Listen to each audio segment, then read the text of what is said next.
أعوذ بالله من الشيطان الرجيم بسم الله الرحمن الرحيم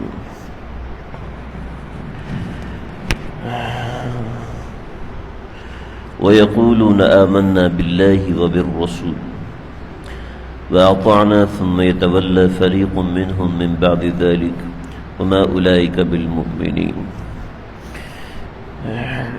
یہاں سے اللہ رب العزت آیت نور کے متعلق تیسرے قسم کے لوگوں کا ذکر فرما رہے ہیں. آیت نور پیچھے جو گزر گئی یعنی ہدایت اللہ کس کس کو دیتے ہیں، تو اس کے متعلق پہلے لوگ رجال لا تلہیہم تجارت ولا بیع، نیک لوگ. اس کے بعد دوسرے نمبر پر کفار کا ذکر کیا اور ان کے لیے ہدایت کے لیے دلائل بیان فرمائے. اب اس کے بعد تیسرے قسم کے لوگ جن کے لیے اللہ رب العزت نے صرف عذاب کا ذکر، کوئی ہدایت کا ذکر نہیں فرمایا، وہ لوگ ہیں منافق. ہدایت کی باتیں ان کے سامنے آتی ہیں لیکن وہ اس کو سمونے کے بعد اس کو گرا دیتے ہیں. منافق یہ طبقہ انتہائی نقصان دہ ہے. منافقوں کی ایک روش بیان فرمائی کہ ان کے مزاج میں خود غرضی ہوتی ہے، یعنی جو مزاج میں خود غرضی ہے یہ منافقت کی علامت ہے. اور بہت دفعہ ایسے ہوتا ہے کہ منافق کو خود بھی نہیں پتا ہوتا کہ وہ منافق ہے. چنانچہ بشر نام کا ایک آدمی تھا، اس کے درمیان اور ایک یہودی کے درمیان جھگڑا ہوا. کسی بات میں اختلاف تھا، کسی حق لینے میں کوئی جھگڑا تھا. تو جب دونوں کا اختلاف ہوا تو ان دونوں نے کہا کہ ہم کسی تیسرے بندے سے اپنے معاملے کا فیصلہ کرواتے ہیں. تو یہودی کہنے لگا کہ وہ شخص دوسرا منافق تھا بشر نام کا. بشر بشیر یہ دو بھائی تھے اور منافقوں کا خاندان تھا، یہ سارا خاندان ہی منافقوں سے تعلق رکھتا تھا. پچھلی صورتوں کے اندر بھی ان کا ذکر آیا ہے. تو یہ جو بشر تھا یہ بظاہر مسلمان تھا لیکن اندر سے منافق تھا. تو یہودی کہنے لگا کہ ٹھیک ہے تم تو مسلمان ہو، ہم اس کا فیصلہ نبی اکرم صلی اللہ تعالی علیہ وسلم سے کروا لیتے ہیں جن کی بات تم مانتے ہو. کیونکہ مدعی تو یہ یہودی تھا، تو یہ تم بات مانتے ہو تم ان کے پاس جا کے فیصلہ کروا لیتے ہیں. تو وہ منافق کہنے لگا کہ نہیں، ہم اس کا فیصلہ محمد عربی صلی اللہ علیہ وسلم سے نہیں کریں گے، بلکہ ہم اس معاملے کے اندر فیصلہ جو کعب بن اشرف ہے ہم اس سے کرواتے ہیں. تو اس واقعے کا ذکر اللہ رب العزت نے قرآن مجید میں فرمایا، کیونکہ آپ صلی اللہ علیہ وسلم تو انصاف سے کام لیں گے اور اس شخص کا معاملہ انصاف کے ساتھ نہیں ہے، بلکہ یہ آدمی رشوت یا اس نوعیت کی چیز کر کے اپنا زبردستی کر کے حق لینا چاہتا ہے، حالانکہ حق اس کا نہیں تھا، حق یہودی کا تھا. تو اللہ رب العزت نے ان لوگوں کا ذکر فرمایا کہ منافق طبقہ، ان کے سامنے کتنی بھی ہدایت کی باتیں کر لی جائیں ان پر اس ہدایت کا کوئی اثر نہیں ہوتا جب تک ان کی اپنی غرض نہ ہو. چنانچہ کوفے کا ایک آدمی حضرت عبداللہ بن عباس رضی اللہ تعالیٰ عنہ کے پاس آیا اور کہنے لگا کہ حضرت یہ میرے احرام پہ ایک مچھر کا خون لگ گیا ہے، تو میرا احرام ناپاک تو نہیں ہوا؟ تو اس نے کہا اٹھ جا خبیث یہاں سے، گالی دی اس کو، اٹھ جا یہاں سے کہ تمہارے احرام کے اوپر تو حضرت حسین کا خون لگا ہے، تمہیں اس کی فکر نہیں ہے لیکن ایک مچھر کی فکر ہے، تم لوگوں کو تقویٰ دکھانے کے لیے آئے ہو مجھ سے مسئلہ پوچھنے کے لیے. یعنی منافق ہر لبادے میں ہو سکتا ہے، علم کے لبادے میں بھی ہو سکتا ہے، قرآن کے لبادے میں بھی ہو سکتا ہے. جس شخص نے ابو لؤلؤ نامی ایک شخص تھا، اس نے حضرت ابن الملجم نام کا ایک شخص تھا جس نے سیدنا علی مرتضیٰ رضی اللہ عنہ کو خنجر تلوار مار کے شہید کیا تھا. تو سیدنا علی رضی اللہ تعالیٰ عنہ نے فرمایا کہ دیکھو اگر تو میں بچ جاؤں تو پھر تم اس کو قتل نہیں کر سکتے، اس لیے کہ میں قتل نہیں ہوا، اور اگر میں شہید ہو جاؤں تو پھر تم بھی میرے قصاص میں اس کو قتل کر دینا۔ چنانچہ جو وقت کے قاضی تھے، یہ معاملہ چونکہ سازش کا تھا، صرف قتل کا نہیں تھا، سازش کا تھا، چنانچہ اس کی موت عبرتناک ہونی چاہیے تھی۔ چنانچہ اس کو پہلے مسلح کیا گیا، اس کے پہلے ٹانگیں کاٹی گئی، پھر اس کے ہاتھ کاٹے گئے، پھر اس کے کان کاٹے گئے، پھر اس کی آنکھیں نکالی گئیں۔ جب اس کی زبان کاٹنے لگی تو رونے لگا۔ جب اس کے ہاتھ کاٹ رہے تھے اس وقت بھی وہ قرآن پڑھ رہا تھا، جب اس کی ٹانگیں کاٹ رہے تھے اس وقت بھی وہ قرآن پڑھ رہا تھا، جب کان کاٹے، جب آنکھیں کاٹی تب بھی وہ قرآن پڑھ رہا تھا، جب زبان کاٹنے لگے تو رونے لگا۔ پوچھا کیوں رو رہے ہو؟ کہنے لگا کہ میں چاہتا ہوں کہ مرتے وقت میری زبان پہ قرآن ہو۔ یعنی منافق کسی بھی شکل میں ہو سکتا ہے۔ انسان خود پر کبھی بھروسہ نہ کرے میں بالکل ٹھیک ہوں، خود پر کبھی بھروسہ نہ کرے۔ الایمان بین الرجاء والخوف، ایمان اس کیفیت کا نام ہے جب انسان ڈرتا بھی ہو۔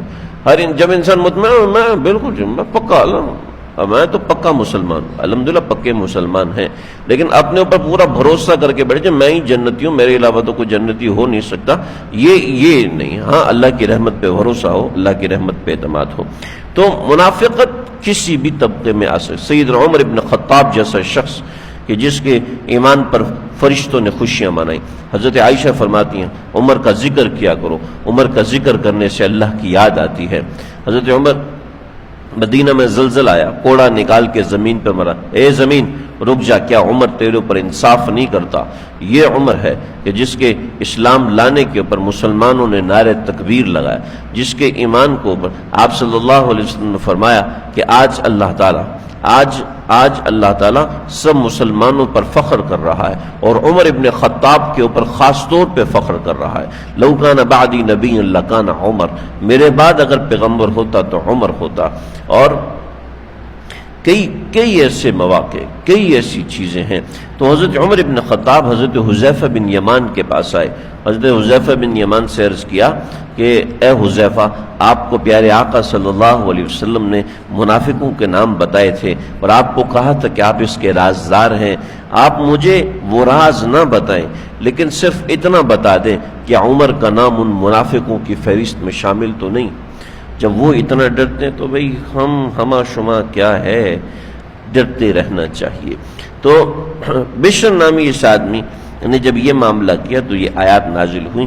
یہ ایسے لوگ بھی ہدایت سے محروم ہوتے ہیں کہ ان کے مزاج میں خود غرضی ہوتی۔ یقولون آمنا باللہ وبالرسول، جو کہتے ہیں ہم اللہ پر ایمان لائے اور رسول پر ایمان لائے، وَأَطَعْنَا، اور ہم نے ان کی اطاعت کی، ثُمَّ يَتَوَلَّى فَرِيقٌ مِّنْهُمْ، پھر ان میں سے ایک فریق منہ موڑ کے بھاگ جاتا ہے، مِن بَعْدِ ذَلِكَ وَمَا أُولَئِكَ بِالْمُؤْمِنِينَ، یہ مومن نہیں ہیں۔ کیوں؟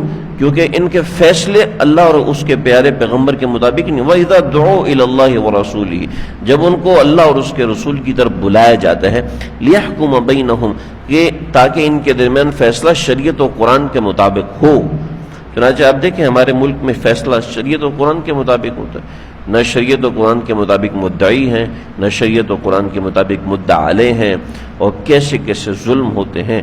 پچھلے دنوں ہمارے خاندان میں ایک ایسا مسئلہ ہوا، مجھے انتہائی شدت کے ساتھ حیرت ہوئی کہ ہمارے ملک کے اندر اتنی ناانصافی ہے، یعنی اتنی کثرت سے ناانصافی ہے کہ ظالم کو کروڑ روپیہ لے کر ایسے چھوڑ دیا، اور ایک غریب مظلوم عورت ہے، غریب مظلوم بچہ ہے، اور ان کو ہمارا سیشن کورٹ اجازت نہیں دیتا اس عمر کے بچوں کو پکڑنے کی اور اس نوعیت کی قید اور ریمانڈ کرنے کی، لیکن ججوں کو پیسے دے کر اور یہ سب کچھ کر کے یہ سب کچھ کروایا جاتا ہے، اور روزانہ ہزاروں سینکڑوں مرتبے کرایا جاتا ہے، اور دل ایسے جیسے پتھر ہو چکے۔ لیحکم بینہم، تو پھر ہم یہ دعوے دار ہیں کہ ہم مسلمان ہیں۔ اذا فریق منہم معرضون، ان میں فریق ہے جو اعراض کرتا ہے، جو اس کے اوپر عمل نہیں کرتا۔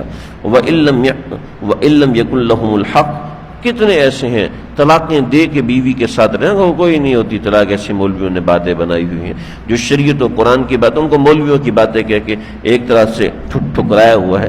إِن لَّمْ يَكُن لَّهُمُ الْحَقُّ يَأْتُوا إِلَيْهِ مُذْعِنِينَ، اگر ان کا حق بن رہا ہوتا تو دوڑ کے آتے. جیسے میں نے ابھی مثال دی کہ وہ پوچھنے لگا جی میں اگر میرے اس کپڑے کے اوپر مچھر کا خون لگا ہوا ہے تو کیا حکم ہے. یعنی اپنا حق ہے، جہاں اپنی تعریف ہوتی ہے تو وہاں پر بڑے دوڑ کے آتے ہیں. اللہ کہتے ہیں افی قلوبہم مرض، کیا ان کے دلوں میں مرض ہے؟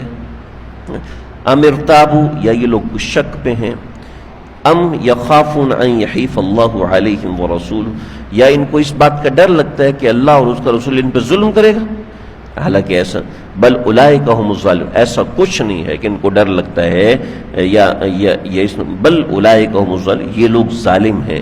ان کے دلوں میں مرض بھی ہے، ان کے دلوں میں شک بھی ہے، اور یہ اوپر سے ڈھونگ بھی رچاتے ہیں کہ اللہ کے رسول ہمارے اوپر زیادتی کریں گے، اللہ ہمارے اوپر زیادتی کریں گے. یعنی اللہ کے احکامات کو اپنے ملک پہ نافذ نہ کرنے کا کیا مطلب ہے؟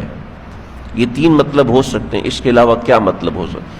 یا چوتھا مطلب ہو سکتا ہے نمبر ایک، یا تو دل میں مرض ہے، اس وجہ سے فیصلہ قرآن و شریعت کے مطابق نہیں چاہتے. لال کتاب، کانسٹیٹیوشن آف پاکستان لال کتاب سے ماخوذ ہے، ہمارا کانسٹیٹیوشن اس کتاب سے نکلا ہوا ہے، قرآن و حدیث کے مطابق نہیں کرتے.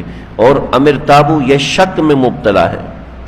یا ام یخافون ان یحیف اللہ علیہم ورسولہ، یا اس بات کا ڈر ہے کہ اللہ اور اس کا رسول ہمارے اوپر ظلم کریں گے.